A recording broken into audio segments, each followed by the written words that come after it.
Muy buenas tardes, estamos en otra entrevista más para Canal 6 y en esta ocasión es un gusto platicar y presentarles a la directora ejecutiva para Amnistía Internacional México, Tania Renaud, que nos recibe precisamente en sus oficinas aquí en la delegación, en la alcaldía Benito Juárez. Un gusto saludarle, muy buenas tardes y gracias por recibirnos. Al contrario, gracias por venir. Es un placer que estén hoy aquí para poder tener una conversación. Es un gusto saludarla y comentarle a nuestros televidentes que, bueno, lleva usted 2 años al frente de Amnistía Internacional México. ¿Cómo ha sido este proceso? ¿Le tocó el anterior gobierno y el cambio del nuevo gobierno? Bueno, es una pregunta que toda la sociedad civil nos hacemos. ¿Cómo está siendo el proceso de la transición? Lo primero es que un primer análisis diagnóstico podría ser que el 2 de julio la mayor parte de los mexicanos y de las mexicanas de esta generación nuestra vivimos una experiencia de ciudadanía que nunca habíamos vivido. Creo que muchas personas sentimos, hayamos votado por quien hayamos votado, sentimos que por primera vez nuestro voto no era objeto ni de fraude, ni de una compraventa, ni de una componenda política, sino que el voto había servido para legitimar a quien hoy es el presidente de México. Y creo que a partir de ese entusiasmo ciudadano se ha configurado un entusiasmo colectivo sobre quién es el presidente de México al día de hoy. Creo que desde la sociedad civil tenemos una enorme responsabilidad, porque el entusiasmo que sentimos el 2 de julio no lo debemos confundir con una complacencia o con una aceptación ciega de todo lo que pasa. Creo que la sociedad civil siempre tendremos que ser un contrapeso de realidades políticas y realidades de derechos humanos. Y esa misma carga, responsabilidad que usted manifiesta y que se manifestó en las urnas el pasado 2 de julio, también, como se advierte, lleva una gran responsabilidad para cumplir al actual gobierno en muchos temas que se han cuestionado en sexenios anteriores y que ahora deben darse respuesta. En materia de derechos humanos, en el caso de Amnistía Internacional, que es el enfoque, el seguimiento que le dan a diversos casos que ocurren en nuestro país, ¿cómo se percibe actualmente este tema en nuestro país? Bueno, creo que la pregunta es muy pertinente porque el cambio de gobierno también nos dio un cambio de narrativa. En 2016, cuando vino la Comisión Interamericana de Derechos Humanos y emitió su informe, una de las primeras cosas que la Comisión decía es: México vive una grave crisis de derechos humanos. Y al poco tiempo, a las pocas horas de esa conferencia de prensa, el gobierno mexicano, los representantes salieron a decir: a ver, la Comisión Interamericana fue a 3 o 4 estados, entrevistó a algunas víctimas, con lo cual sus conclusiones no solo son superficiales, sino que tampoco son representativas. Luego viene el cambio de gobierno, viene la transición, viene la cuarta transformación. Y la cuarta transformación reconoce una grave crisis de derechos humanos. El presidente, cuando fue electo, empezó a hablar con las víctimas. Por primera vez veíamos a un presidente que hablaba con las madres de las personas desaparecidas, que se reunió antes de ser presidente con los padres y las madres de Ayotzinapa, que habla sobre los temas que están más vinculados a la violación de derechos humanos como la corrupción y la impunidad. Entonces, desde la perspectiva de la narrativa, vimos un cambio muy importante. Luego, en materia migratoria, vimos cambios interesantes cuando se emitió esta política pública desde el Instituto Nacional de Migración con la segunda caravana de recibir a las personas migrantes, bueno, no con policías, no con violencia, sino con voluntarios que le pudieran dar a las personas migrantes información, que se estableció esta forma de visa humanitaria para que las personas pudieran atravesar el territorio nacional con un estatus jurídicamente apropiado para hacerlo.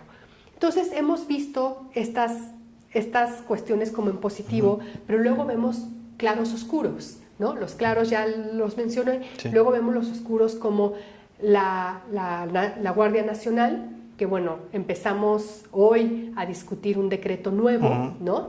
Pero que durante meses estuvimos en discusiones intensas sobre si se tenía que tener un mando militar o no. Claro. Y la discusión justamente provenía de la persona del jefe del Ejecutivo. O vemos también algunas declaraciones del jefe del Ejecutivo cuando dice, bueno, las organizaciones de la sociedad civil son opinólogos, ¿no? Son una élite que no hablan con el pueblo y que de pronto quienes conformamos la sociedad civil, quienes acompañamos casos, quienes hemos estado hablando con víctimas. ¿Cómo percibió Amnistía Internacional esos comentarios del Ejecutivo? Bueno, con preocupación, porque creo que uno no tiene que perder de vista jamás que la sociedad civil aporta varios termómetros. Es un termómetro de la democracia, o sea, cualquier Estado que se jacte de tener un sistema democrático no solamente tiene una sociedad civil fuerte, sino altamente crítica. Lo segundo es que creo que fueron comentarios, bueno, poco afortunados y ligeros, porque la sociedad civil opinóloga, como tal cual mencionó, pues somos personas que no solamente estamos formadas para el trabajo que hacemos, sino que acompañamos víctimas. Tenemos el relato de quienes por muchas décadas en este país no han tenido voz, de casos terribles como... Yo le agregaría, y perdón por la interrupción, porque va de la mano. Hay un flagelo, y eso es inevitable, la corrupción, y así ha manifestado el gobierno actual para hacer ajustes, sobre todo económicos, pero uno de ellos lo hace para esas mujeres que son maltratadas, que tenían refugios en el anterior gobierno, y a través de eso se les daba esta ayuda, la cual ahora por lo menos está pendiente hasta que no se revise esa situación. Sí, por ejemplo, eso nos llamó mucho la atención. El viernes o el jueves sale una declaración del presidente diciendo, bueno, se le va a quitar los recursos o disminuir los recursos a los refugios. Nosotros decíamos, bueno, es una especie de austeridad machista, porque de alguna forma no se ve cómo los refugios de la sociedad civil y algunos del Estado les salvan la vida a las personas que no pueden estar seguras en su propia casa. Entonces, estas declaraciones de bote pronto, que nos marca la agenda matutina y que luego nos marca la agenda de la incidencia, son declaraciones que en ocasiones las vemos con mucha preocupación y sorpresa, porque no las vemos venir, ¿no? Como la de los refugios que usted acaba de mencionar. Sí. En este sentido, y aunque todavía es muy prematuro por el tiempo que tiene el actual gobierno, pero por ejemplo hoy artículo 19 hace un énfasis en la situación de derechos humanos en cuanto a la labor de los periodistas. En una gran cantidad y en el corto plazo que lleva el actual gobierno han perdido la vida ya varios de ellos, y advierte artículo 19, por ejemplo, que pareciera que este gobierno pues caería en la misma situación que los anteriores, el de hablar pero no poner medidas en ese sentido. ¿Qué opina usted?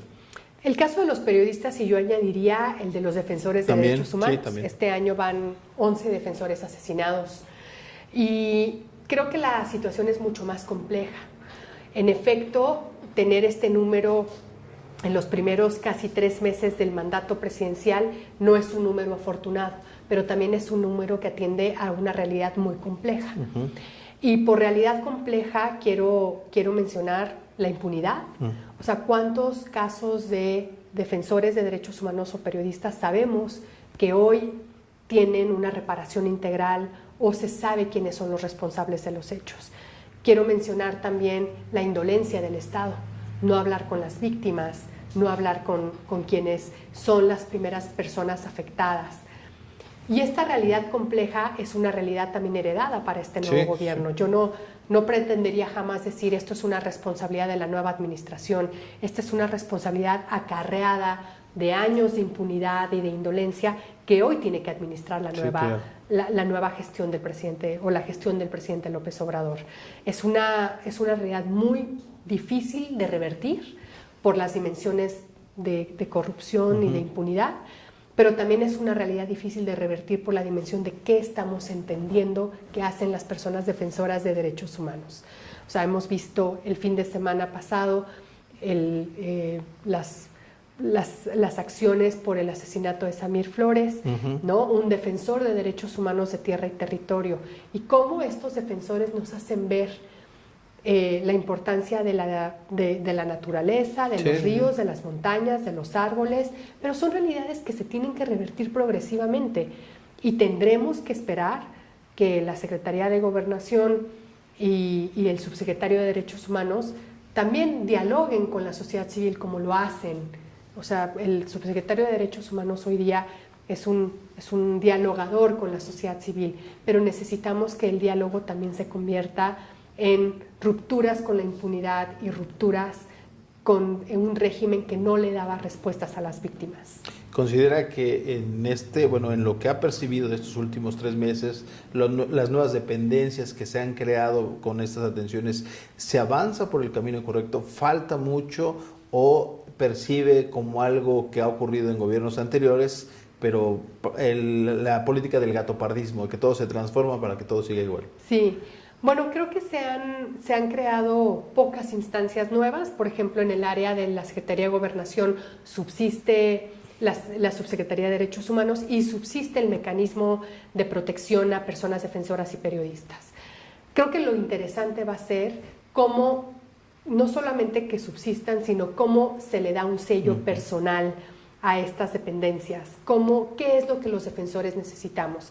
Y creo que en el mecanismo de seguimiento siempre estuvimos diciendo, se necesita tener más personal, más dinero, más análisis del contexto, se necesita dar un seguimiento más puntual a las medidas que se le ponen a las personas defensoras y estamos avanzando, queremos avanzar por ese camino.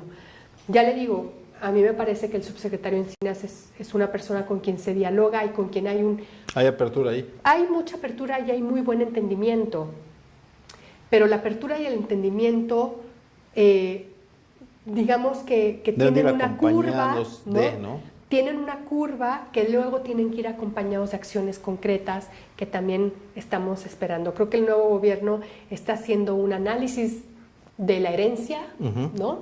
Yo creo que nosotros siempre lo dijimos desde antes de las elecciones, quien venga tendrá una herencia maldita, que es la herencia de la crisis de derechos humanos, de la impunidad, de gravísimas violaciones y de la indolencia con las víctimas. ¿Cuál es el diagnóstico que tiene Amnistía donde haya focos rojos que deben priorizarse y en los cuales ustedes trabajan y deben de atender el gobierno?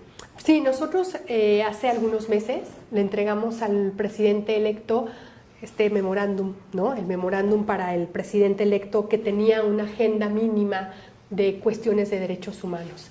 Y el memorándum, ¿no? Que dividido en varios apartados, hablaba de la importancia de tener, por ejemplo, una policía capacitada, una policía que tuviera no solamente adecuada capacitación, sino adecuados salarios, reconocimiento social, condiciones laborales adecuadas.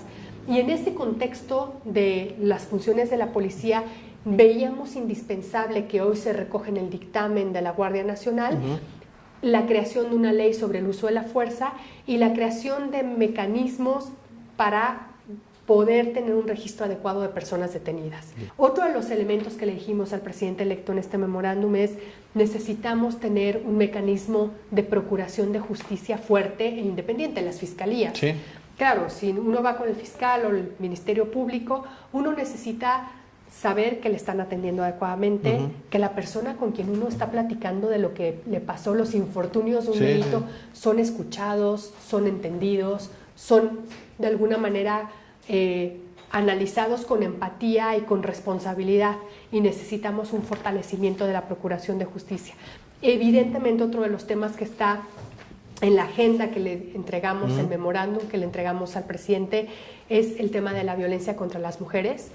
Creo que en cualquier país, cuando yo me paro en cualquier foro de las amnistías que hay en el mundo y digo que en México se asesinan 9 mujeres al día, cualquiera se pone las manos en la cabeza, incrédulo de que 9 mujeres se asesinen y que muchas de ellas están vinculados, esos asesinatos, con el espacio privado de las personas. Ahí donde las mujeres nos tendríamos que sentir más seguras, es donde las mujeres no tienen una salvaguarda ni una garantía de vida y de integridad.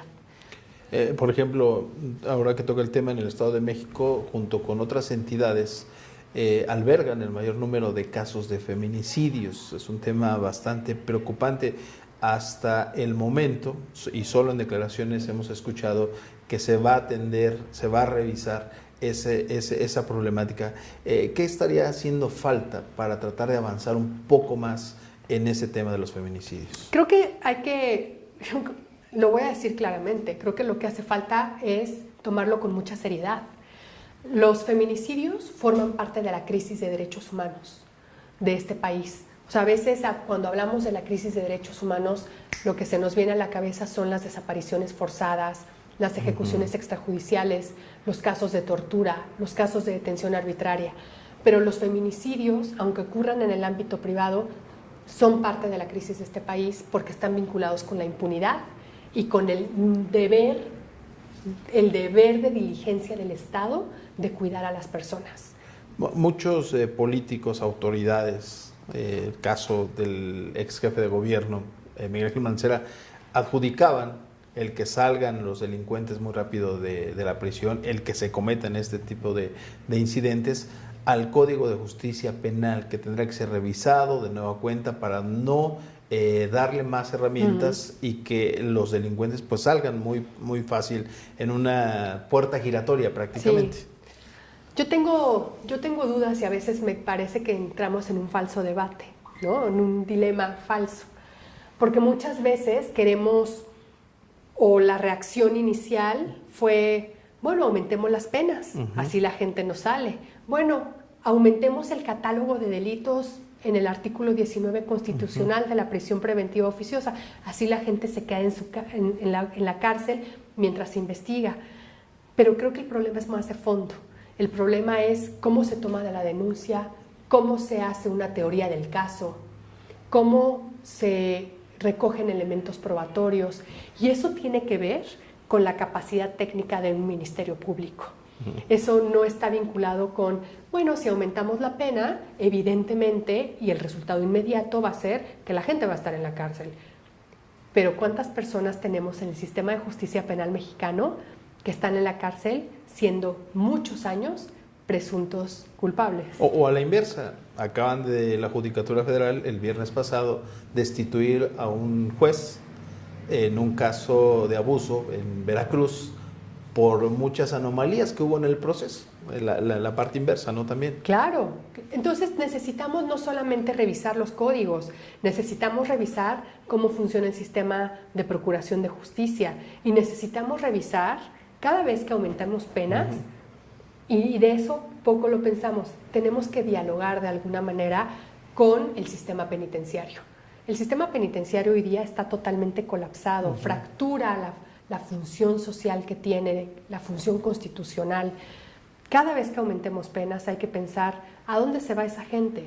Y esa gente se va a unas cárceles que el debate es claro, es que ustedes siempre quieren que se vaya como a un resort. No, queremos que se vayan a un espacio donde la gente sea sancionada y donde la gente sea vigilada, etcétera, pero también reinserta socialmente. Que es algo que la palabra pues no aplica a las cárceles mexicanas. No aplica, infortunadamente. Entonces, a veces aumentar las penas tampoco repara a las víctimas, ¿no? Porque aumentar las penas es únicamente un paliativo para cosas mucho más profundas. Finalmente, en un tema que la llevo de nueva cuenta, al de la Guardia Nacional, aunque ya se modificó, ya no será un militar según el acuerdo parlamentario, sino será un civil quien encabece a las fuerzas del orden y tendrá cambios como 5 años para que se retiren de las calles, en fin. ¿Esto deja tranquilos a Amnistía Internacional en un tema tan delicado y sobre todo en el uso de la fuerza aquí en México? Yo creo que hay que seguir atentas. En Amnistía Internacional no nos hemos pronunciado, hemos aplaudido el proceso democrático que ocurrió en el Senado, porque a mí me parece que el miércoles nos dormimos con un dictamen y el jueves en la madrugada nos despertamos con otro y con la noticia de una conferencia de prensa a las 9 de la mañana con todos los integrantes de la Junta de Coordinación Política del Senado. Muy bien por eso. Creo que el Senado entendió su función de contrapeso. Creo que el Senado se comportó a la altura de lo que los mexicanos y las mexicanas necesitamos. Pero el proceso legislativo no ha terminado. La sociedad civil en general nos sentimos aliviadas de alguna manera de que hoy el mando, de acuerdo a lo que dice el dictamen, sea un mando civil. Pero tendremos que ver en qué consiste ese transitorio que dice, bueno, y mientras tanto, mientras la policía, la Guardia Nacional se fortalece, se institucionaliza, seguiremos teniendo personas del ejército en las calles, veremos qué significa. Veremos qué significa la composición de una Guardia Nacional con miembros de la Policía Militar, de la Policía Naval, de la Policía Federal. ¿Qué significa? ¿Es un cambio de uniforme o es un cambio de concepto? ¿Qué será? Y tendremos que pensar qué será y tendremos que ver qué será. Y también si el tiempo dispuesto será el necesario, 5 años serán suficientes para cambiar esto que manifiesta. El tiempo y el presupuesto. También. Y yo creo que de aquí a finales de año tendremos que estar atentas de cuánto presupuesto se está asignando a esta policía nueva, porque evidentemente conformar y hacer cuerpos policiales nuevos requiere capacitación, sistemas de control de confianza, compra de material, de uniformes, de armas, etcétera. ¿Qué implica tener una Guardia Nacional nueva? ¿Qué implica tener una policía nueva? Y debería de preocuparnos como mexicanos a veces que el Ejecutivo pues tenga la última palabra, porque así por lo menos nos ha acostumbrado en las conferencias matutinas, en donde lejos de que hablen los secretarios, pues al final de cuentas el Ejecutivo Federal, él toma las riendas de todas las declaraciones y comentarios. Sí, es interesante, ¿no? Porque las conferencias mañaneras nos marcan la agenda a todos, a ustedes, a la sociedad civil, el análisis de los medios de comunicación, de la radio. No sé si nos debe preocupar. Yo pensaría más que nos debe poner en alerta. No una alerta preocupada, no una alerta tampoco baja. Nos debe poner en un sentido de estar pendientes de cómo va a terminar la iniciativa. A lo que voy es que creo que es temprano para celebrar, ¿no? Las celebraciones tempranas no llegan a la madrugada. Finalmente, ¿cuál es la expectativa para la directora ejecutiva de Amnistía Internacional en materia de derechos humanos en el mediano plazo aquí en nuestro país? Creo que primero, la primera expectativa que podemos decir, bueno, se ha cumplido de la manera narrativa, es reconocer que hay una crisis de derechos humanos. Pero la segunda expectativa tiene que ver actuar en consecuencia, reconocer la importancia de las organizaciones de la sociedad civil. La sociedad civil en México es una sociedad civil que se hace a partir de la documentación de casos, de la experiencia. No somos unos opinólogos ni unos comentaristas de la élite. Somos quienes acompañamos casos, somos quienes le damos la voz al dolor de la gente y a las historias invisibles. Y creo que la mayor expectativa hoy tendría que ser que la sociedad civil tuviera una voz y tuviera profundo respeto por parte de las autoridades. Agradecerle a la directora ejecutiva, Tania Renaud, que nos reciba precisamente en sus oficinas para platicar con los televidentes sobre estos temas que tanto preocupan. Al contrario, muchas gracias por haber venido a nuestras oficinas y que no sea la primera vez. Gracias.